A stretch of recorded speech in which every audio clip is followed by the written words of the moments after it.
우주에는 어떤 것들이 존재할까요? 가장 존재감을 과시하는 태양이 빠질 수 없습니다. 또한 우리가 밤하늘을 올려다보면 수많은 별들이 있고 달이 있습니다. 우주 공간으로 나가보면 수많은 행성들과 빛으로 자신을 뽐내는 여러 종류의 항성들, 그리고 수많은 은하계와 은하계를 감싸고 있는 성운들이 있습니다. 그런데 지금까지 우리가 눈으로 관측할 수 있는 우주의 천체들은 고작 4%밖에 안 된다고 합니다. 그렇다면 캄캄한 우주 공간은 그냥 비어 있을까요?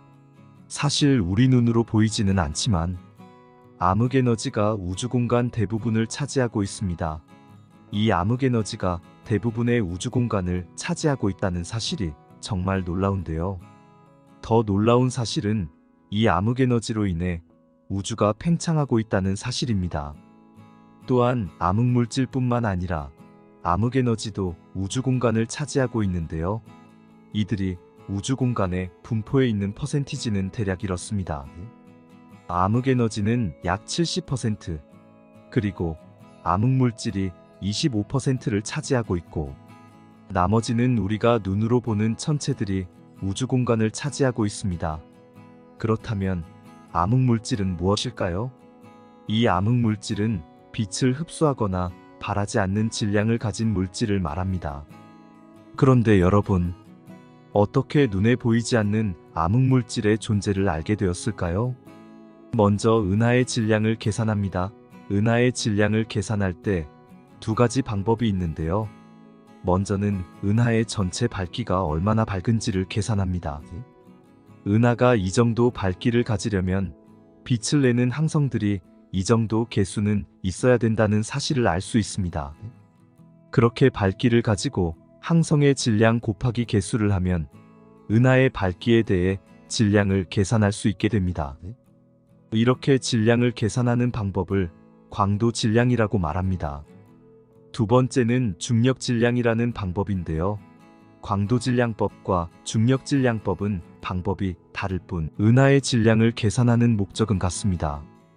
그런데 이 둘의 결과가 다르다는 사실을 알게 되는데요. 광도 질량법으로 계산한 은하의 질량보다 중력 질량법으로 계산한 질량이 최소 10배에서 100배까지 무겁게 계산된 것입니다.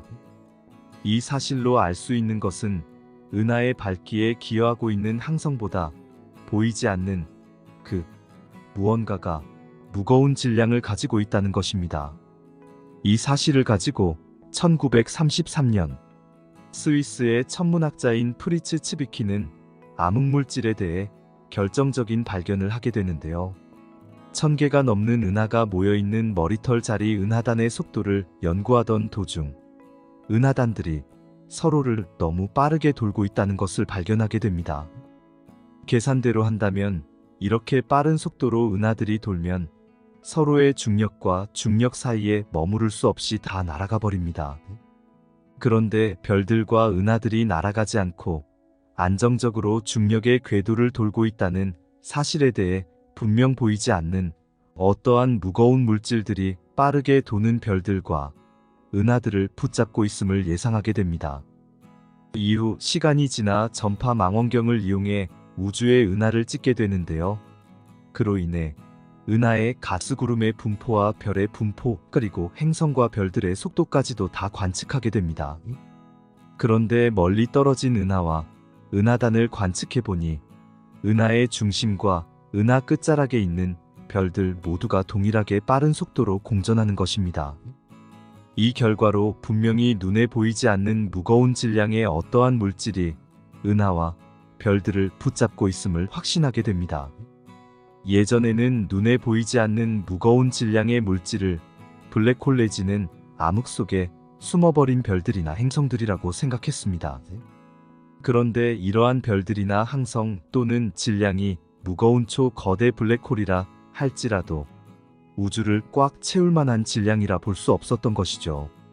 그래서 이 보이지 않는 무거운 물질을 인비저블 메타로 명명하게 되었고, 이게 지금의 암흑물질 다크매터로 불리게 된 것입니다. 이 암흑물질은 어떤 것도 상호작용을 하지 않습니다. 안개처럼 여러 물질들을 통과하는 특징이 있습니다. 그렇기 때문에 우리 인류가 만든 망원경이 아무리 성능이 좋아도 어떤 물질과도 상호작용을 하지 않는 암흑물질을 관측할 수 없는 것입니다. 그렇다면 암흑물질은 영원히 관측할 수 없는 것일까요? 현재 우리 인류는 암흑물질을 관측하지 못하지만 입자 가속기를 통해 힉스 입자를 발견한 것처럼 후에 입자 물리학자들의 연구를 통해 암흑물질의 존재에 대해 증명해낼 수 있지 않을까 기대해 봅니다. 암흑물질은 중력에만 의존하는 물질이기 때문에 모든 물질들을 다 통과합니다. 당연히 이 암흑물질은 지구의 중력으로 인해 소량이 지구로 들어올 수 있습니다. 그러나 우주의 수많은 무거운 천체에 비해 너무도 작고 가벼운 지구이기에 우리가 감지할 정도로 많은 양이 들어오지 않았을 수 있습니다. 암흑물질과 암흑에너지. 그렇다면 암흑물질과 암흑에너지는 무엇이 다를까요? 암흑물질은 질량을 가지고 있고 중력을 갖고 있어서 끌어당기는 특징이 있습니다. 반면 암흑에너지는 우주 팽창을 빠르게 가속시키는 미지의 에너지입니다. 이 둘은 확실히 역할이 다른데요. 암흑물질은 전체 우주의 모든 중력의 골격을 만들어 안정적으로 별들과 별들 사이, 행성과 행성, 더 나아가 은하와 은하단들이 서로 중력으로 연결되게 하는 역할을 합니다. 암흑에너지는 안정적으로 붙잡힌 은하와 은하단들이 속해 있는 모든 우주를 팽창시키며 더욱 공간을 넓히는 역할을 합니다. 반론. 암흑물질에 대해 반론을 제기하는 과학자들도 있습니다.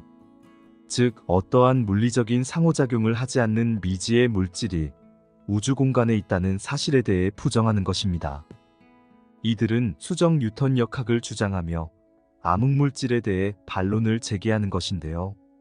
이 수정 뉴턴 역학은 아이작 뉴턴이 발견한 만유인력의 법칙을 수정한 이론으로 이스라엘의 수학자인 모데하이 밀그롬이라고 하는 분이 제안한 이론으로 유명한 이론입니다. 예를 들면 이 태양계 안에서도 거리가 멀어지면 멀어질수록 거리 제곱에 반비례해서 중력이 점점 약해집니다. 그렇기 때문에 중력의 거리에 따라 중력의 강도가 달라질 수 있다 주장하는 것입니다. 이 반론은 줄여서 몬드 이론이라고 합니다. 암흑물질은 눈에 보이지는 않지만 없으면 안 될 우주의 질서를 세우는 중요한 역할을 하고 있습니다. 어린 왕자는 이런 이야기를 합니다. 여기에 보이는 건 껍데기에 지나지 않아 가장 중요한 건 눈에 보이지 않거든. 보이지 않는 암흑물질이 우주의 질서와 중심을 잡는 것처럼 겉모습보다 눈에 보이지 않는 우리의 마음이 중요한 것 같습니다. 오늘은 여기까지입니다. 우주에 관해 궁금한 것이 있다면 댓글로 질문해 주시면 가장 많이 받은 질문을 영상으로 만들어서 찾아뵙겠습니다. 다음에 또한 재미있고 신기한 우주 소식으로 돌아올게요. 지금까지 영상을 끝까지 시청해 주셔서 감사합니다.